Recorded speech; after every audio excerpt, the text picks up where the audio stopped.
Now, Sports Talk with Broads. Here's Hunter Brody. It feels nice to actually preview an Eagles game again. Here we go. The New England Patriots come to town. Now, somehow the Eagles are more banged up now than they were before the bye. So they got more injured during the bye week. It's unbelievable. Darren Sproles goes to the IR. His career is most likely done. I respect the hell out of his career, but Howie Roseman, I don't respect your decision on bringing him back. It was way too much of an emotional connection there, and it can't happen when you're talking about professional sports. And somehow Alshon Jeffery now has a new injury, which will keep him sidelined. And Jordan Howard had a stinger at the end of the Bears game, and he's not capable of going either, to the point where now Jay Ajayi is signed out of free agency. What is going on? I'm concerned about the playmakers offensively in this game. Before we talk about this more, you can use the promo code BROADS at SeatGeek's checkout page for $20 off of your tickets. So you can go to a game and save money. It's a no-brainer. Use it now. Here are your weapons for Carson Wentz on Sunday: Jordan Matthews, J.J. Arcega-Whiteside, Mac Hollins, and Nelson Aguilar.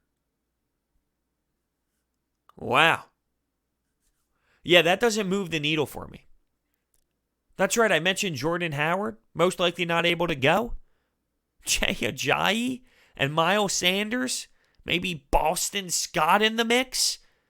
I am concerned. Zach Ertz, Dallas Goedert, they're going to have to lead the way. But here's the thing. Do you remember who's on the other sidelines? Oh, yeah, that's right. It's Bill Belichick. You ever hear of him? He does a fantastic job at taking away the strengths of his opponent. Now, the run game is one of the Eagles' strengths because we have been abusing teams in victories with time of possession. So I would assume the Eagles are going to try and keep Tom Brady off the field as much as possible. So they're going to use the clock and run the ball. Well, that's what they would have done with Jordan Howard, who can just run through people and then throw in the mix of Miles Sanders. But right now, with the Jay Ajayi possibility, who knows? Like, how many carries is Jay Ajayi going to get? Is he in shape? Who knows what's going on with that situation? It's worth a shot. I don't blame them for signing him and giving it a shot. I'm just laughing in pain because we're even at this position. So Bill Belichick is going to take away Zach Ertz and Dallas Goedert and try and take away the run game. Their defense has been good all season long. They play a lot of man. They don't get a lot of pressure from their linemen, so they disguise things and they bring the blitz. But they are great in the secondary. They have good corners. They disguise a lot of things, and Bill Belichick is a master at that. So I'm sure at times the Eagles are going to get a little confused with some looks, and Carson might get confused on certain disguises, and that's reality because that's the power of what the Patriots do. I'm just concerned, how are we going to move this football? How? You got to put a lot of stock in that offensive line to really help out the run game. And just pray and hope that one of these receivers step up. That's the thing. Someone has to step up. Maybe we see a 2017 Nelson Aguilar. Maybe we get shocked and see J.J. Arcega-Whiteside be effective. They talk about it all the time, how he's been cross-training so he can play different spots as a wide receiver, but he can never get on the field because he plays what Alshon Jeffery plays. So it's a weird situation. But maybe J.J. Arcega-Whiteside steps up. Maybe Jordan Matthews is the piece we all needed. And of course, I say that very sarcastically. And I expect nothing out of Mac Hollins because he hasn't had a reception since 2004. I'm sorry, did I say 2004? I meant 1994.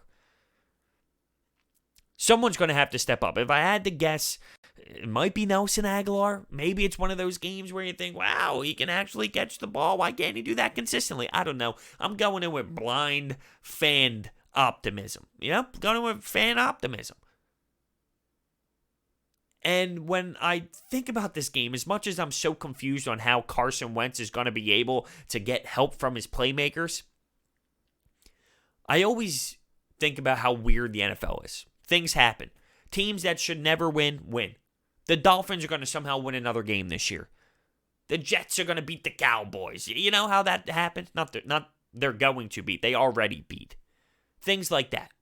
Why can't this be one of those moments? We remember the Super Bowl. There's an emotional tie involved. It's in Philadelphia. Doug Peterson versus Bill Belichick. If there's one positive with offense, I'll say this. It seems as if just the logo and seeing Bill Belichick, and when I say the logo, I'm talking about the Patriots logo. When people see that logo, and people see Tom Brady, when people see Bill Belichick, they get nervous. Head coaches on the other sideline, they get nervous. They just feel their presence, and they get, I don't know, sweaty. Doug Peterson has already slayed the dragon. He's already beat them in the biggest moment. I don't think Doug Peterson is going to coach scared, be nervous, or anything like that. That's my one positive. This coaching staff has already beat Bill Belichick. But, revenge factor, Bill's not over it. Tom Brady's definitely not over it. And that coaching staff, they've put together a game plan that abused Jim Schwartz statistically in the Super Bowl. Here's the thing, though. I'm not concerned about the defense. I think they might actually be able to hold their own. With Ronald Darby back, Jalen Mills back there, there's some swagger. Jim Schwartz mentioning maybe some dime package looks, which can totally change things around because he's trying different looks. The offensive line for the Patriots have not been stellar. Those players have not been good. Tom Brady has been pressured, and he hasn't been successful when pressured. It's a great matchup for Fletcher Cox, who has been effective as of late. Definitely looks healthier. Brandon Graham has been a stud. Derek Barnett has created spark. It's a good matchup for those guys because the offensive line is very beatable. The Patriots' offensive line is a beatable bunch. And if we can get to Tom Brady, he is not the same Tom Brady that he has been through the decade. Oh, I hate to say that, but it is the truth. Decade. It's been that long. They've been that dominant. It's unbelievable. But he is not the same. And I know a lot of people say that every year, and then they find a way to get to the Super Bowl, and then they win it, and it's unreal. But that offense is noticeably different. It's not a powerhouse. They tried to bring in Sanu, and he helps, but he's not this elite game changer. I believe Jim Schwartz and this defense can hold its own against Tom Brady and that offense. It comes down to what the Eagles can do offensively. How much noise can they create when moving the football? What type of game plan can Doug Peterson draw up? If Bill Belichick takes away Zach Ertz and Dallas Goedert, or if he focuses on the run game, how is Doug Peterson going to adjust? If the Patriots take away the run game and they force Carson Wentz to have to throw it, we're in trouble. We're in trouble. Zach Ertz and Dallas Goedert will help. But those wide receivers, they're abysmal. They're abysmal. Maybe Jay Ajayi comes out of nowhere, fired up, ready to be back in Philadelphia. He's super excited for his chance. He runs for 180 yards and 3 touchdowns. Not going to lie, I actually picked him up on fantasy just in case. I'm fighting for last place right now, though, and I can't come in last place because last place has to dress up whatever the boys buys as an outfit. Last place has to wear that out to the bar for a night. So I'm really battling here for last place. There's 4 of us tied at 3-7. And sadly, I'm one of them. Not that anyone cares. But moral of the story is this team needs to figure out a way to move the football. And I'm concerned. But I think there's this fluky thing that happens and the Eagles find a way to win. But once again, that could just be me being a fan and hoping the Eagles win. Logically, it screams Patriots. But so many people are on the Patriots. So many people are betting the Patriots. When that happens, it's normally the other way around. We'll see how it goes. But it's crazy. Now, because it's football, I want to hit on this topic. I figured I'd throw it in the end of this video. the Myles Garrett thing. Wow. People are upset with what came down by the NFL. He got suspended for the rest of the season, indefinitely was the word. He should get all of this season and all of next. That's what I think. The rest of the season, all of next. You have to be harsh as hell in these moments. This is huge. This is a big-time issue. This isn't something where, there was a minor fight after the game, one person gets a suspension. No. This is big. You got to be harsh. All of this season, all of next season. That's what it should be. Now let's talk about the other guy. So Mason Rudolph didn't get any sort of suspension. There are people out there who believe Mason Rudolph started this. He did not start this. It started with the game already being over, a simple little a pass by Mason Rudolph to kill the clock, and Myles Garrett ended up taking him down late, bringing him down when there was no need to. The game was already over. So Myles Garrett with the late hit is the one that started it. Rudolph did go for a tug of the helmet, so if you wanted to throw a game in there, a game suspension, or some fines, I can see why that is a conversation. But to say Rudolph started it, no, that is not true. The late hit started it. There was no reason for it. And when you look throughout the game, all those helmet-to-helmets and all the penalties the Browns have as a whole, there's something wrong with their culture. There's something wrong with the way the game is being taught in Cleveland. They continue to hit guys helmet to helmet. It's a joke. It's a joke. But Myles Garrett started it with the late unnecessary hit when the game was already over. Now for the linemen.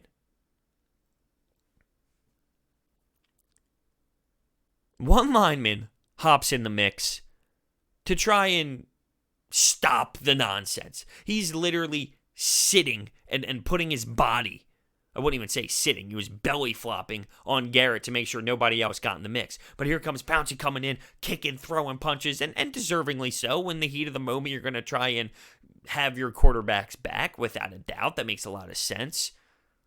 But absolutely he should get suspended. He was kicking the guy in the head with his cleat. Don't tell me that, Myles Garrett started it, so the only reason why he attacked Garrett is because Myles Garrett did it. He reacted. I'm talking about Pouncey, of course. But he was kicking the dude in the head with his cleats. Suspension worthy. If you are the NFL, you need to come down as brutal as possible in every aspect in this, because this is so unacceptable. It's unbelievable. This can't happen. It just can't. And it was so ugly. It was a brutal look. And it's disgusting. That's how I see it. It's disgusting. So I think the NFL is on the right track. Mason Rudolph, I would have liked to seen him maybe get something for the helmet pull in the beginning. But I'm not going to cry about it. Myles Garrett is the issue here. He ripped off another dude's helmet and smacked him in the head with it. That's not the nature of football. It happened outside of the play in football. And there's an unwritten rule that everybody knows. When a helmet comes off, everyone backs up. All right, everyone backs up and goes, all right, whoa. There's a problem there. And this is coming from a guy who had so many issues with hitting the quarterback late, so many personal foul calls. He doesn't have the smartest IQ. Doesn't have the smartest IQ. And it showed. It's horrible. It's horrible. For the Cleveland Browns to look solid all game long, get the win at home. It's a nice win. Beat the Pittsburgh Steelers. Good division squad. And for it to end like that, typical Browns.